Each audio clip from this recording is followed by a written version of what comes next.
The length of a rectangle is 3x plus 2 units and its breadth is 3x minus 2 units. Find its area ன்னு கேக்குறாங்க. x ஓட value 20 units ன்னு கொடுத்திருக்காங்க. அதாவது ஒரு செவ்வகத்தின் நீளம் அகலம் கொடுத்துட்டாங்க. அதனோட பரப்பளவு என்னன்னு கேட்டிருக்காங்க. ஓகே, இது பாருங்க, இது பார்த்தோன்னே தெரியும் உங்களுக்கு. 3x plus 2 3x minus 2 செவ்வகத்தோட பரப்பளவு ஃபார்முலா என்ன? ரெக்டாங்கிளோட ஏரியாக்கு லென்த் இன்ட்டு பிரெத். லென்த் வந்து இது கொடுத்துருக்காங்க, பிரெத் கொடுத்துருக்காங்க.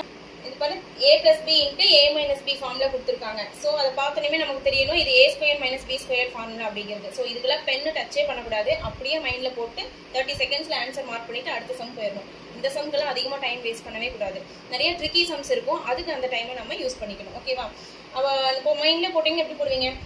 ஸோ a ஸ்கொயர் என்ன? 3x d whole square. இந்த இடத்துல கொஞ்சம் கவனம் இருக்கணும். 3x ஸ்கொயர்னு போட்டுறக்கூடாது, 3x d ஹோல் ஸ்கொயர் போடணும். 3யும் சேர்த்து ஸ்கொயர் பண்ணணும். So 9x square minus 2 square என்ன? 4.